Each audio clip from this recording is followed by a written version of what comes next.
जयराम जी की क्या यही ज्योतिष है। इस कड़ी में आज 13वें भाग में मैं चर्चा करना चाहता हूँ। राहु की महादशा में शुक्र का अंतर प्रारंभ हुआ और धन शुक्र नीच का धन के क्षेत्र में बुध के साथ है, इसलिए धन के योग तो बनते गए परंतु स्थिरता नहीं रही। और कर्मेश शुक्र नीच का था, इसलिए पिता से मत भिन्नता रही और कर्म क्षेत्र में स्थिरता नहीं रही। मेरे पिता की भी कुंडली में पंचम भाव में शनि नीच का था, मेरी कुंडली में भाग्य के क्षेत्र में शनि नीच का।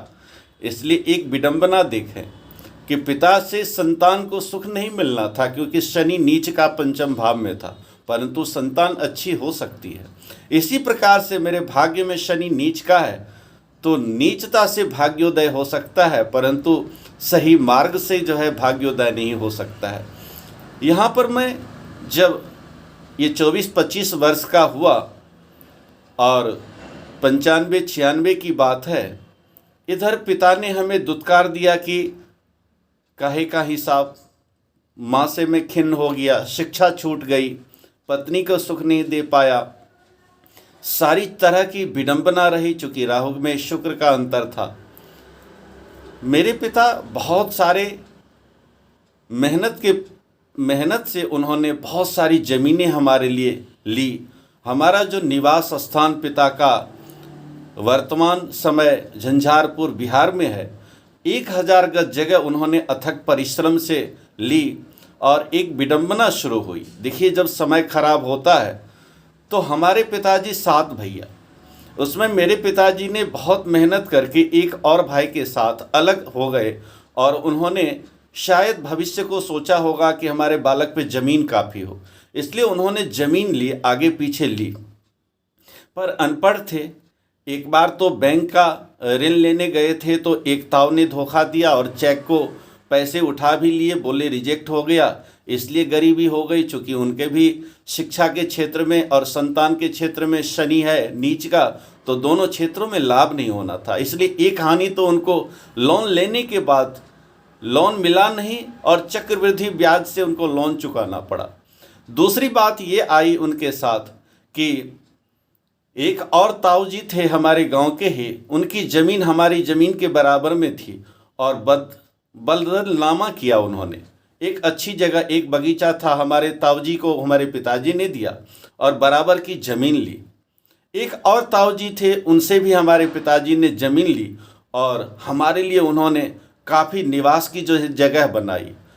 समय बदला, दादाजी का साम्राज्य समाप्त हो गया। आगे चलकर जब 20वीं शताब्दी आने वाली थी, उससे पहले भारतीय लोग जागरूक होते गए। हमारे पिताजी जो 7 भाई थे, उनमें 5 भाइयों में भी 1-2 भाई जो है, अब उन लोगों को अखरनी शुरू हो गई कि हम लोगों के पास छोटी छोटी जगह है, इन पर इतनी जगह कैसे है। एक कमाल देखिए कि मैं पिता से दूर हुआ, पत्नी मेरे साथ मेरे पास मेरठ आ गई, छोटा भाई भी यहाँ आ गया, पिता वहाँ अकेले थे, हमारी बनती नहीं थी। परिणाम यह हुआ कि सभी ने उन पर आक्रमण किया और उनमें से एक जो 6ठे नंबर के हमारे चाचा, हमारे पिताजी 5वें नंबर के हैं, 6ठे नंबर के जो चाचा वो भी अनपढ़ थे, उनकी जो पत्नी, उन्होंने मुकदमा किया और मुकदमा के बल पर 1-2 नहीं 24-24 मुकदमे किए, सिर्फ इसलिए कि जो है इन्होंने कभी मारा है, कभी आग लगाई है, कभी कुछ किया है, कभी कुछ किया है। परंतु मेरे पिताजी ने हार नहीं मानी। पर आप जानते हैं कि ये कलयुग है, कलयुग में सत्य की नहीं चलती है। आजकल दिया है कि यत्र नारी पूजन्ति रमन्ति तत्र देवता, परंतु ये सत्य नहीं है। हमारी चाची ने पुलिस से मिल करके, वकील से मिल करके, अपने आचरण को बेच करके और उन्होंने यह दिखाया कि मैं ज़मीन छीन लूँगी और इस पर मुकदमा चलता रहा। मैंने एक बार कोशिश की कि यह मुकदमा न चले, इसलिए हमने समझौता के तहत, उन्होंने कहा 50,000 रुपये दे दो तो हम ज़मीन छोड़ देंगे। मैंने सोचा चलो अपने ही है, कोई बात नहीं, इसका कर भी लेते हैं, परंतु पिताजी ने मानी नहीं। और वो भी अपनी जगह सही थे, क्योंकि कोई दान में फ्री में जगह तो मिली नहीं थी। दादाजी ने लिखा करके दिया था। प्राचीन काल में रजिस्ट्री होती नहीं थी, ज़मीन हमारे पिताजी के नाम थी, पैसे दिए जैसे भी दिए, उनके दस्तखत हैं, सारे कागजात थे।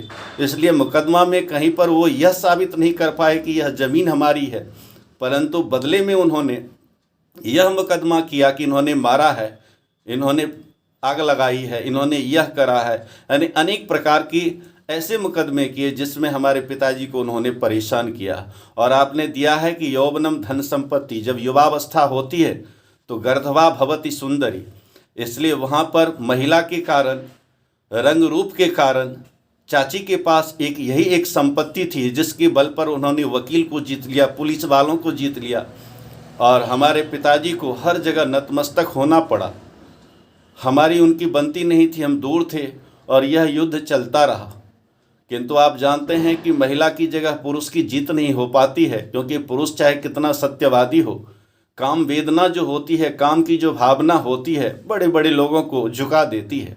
और जब चाची ने यह सोच ही लिया कि मुझे इज्जत चली जाए परंतु मैं तुम्हें छोड़ूंगी नहीं, परिणाम यह हुआ कि हमारे समाज के अंदर में यह 12 साल 14 साल तक यह संघर्ष चलता रहा। और हम लोगों को रहने की जगह नहीं, यानी मकान में कभी पलस्तर नहीं, कभी पैसे देकर पलस्तर हुए, कभी पैसे देकर के एक जो है बाउंड्री नहीं हो पाई, और पुलिस वाले खाते रहे, परास्त करते रहे। यही क्रम चलता रहा और इनके साथ दूसरे भी चाचा युद्ध में उलझ गए। यानी कुल मिलाकर हमारे पिताजी को चारों तरफ से सबने घेरा। जिन ताऊजी को उन्होंने ज़मीन दी थी वो ज़मीन उन्होंने वापस ले ली, लेकिन हमारे पिताजी हार नहीं मानी और लड़ते रहे। मैंने कभी उन्हें साथ नहीं दिया।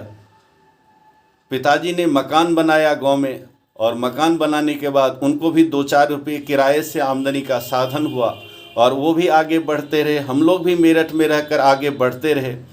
ईश्वर की कृपा होती है तो सभी सक्षम होते हैं। मेरा भाई भी सक्षम हुआ। हमारे पास भी जो मैंने उस यजमान के लिए, कन्या के लिए यज्ञ किया, उस यज्ञ से उस यजमान को तो कन्या मिली ही, मेरे ऊपर भी माँ भगवती की असीम कृपा से स्थान मिला रहने को।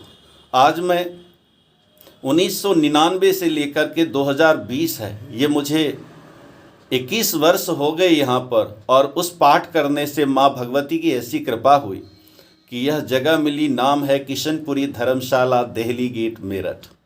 जजमान इतने अच्छे कि उन्होंने मुझे बुलाया।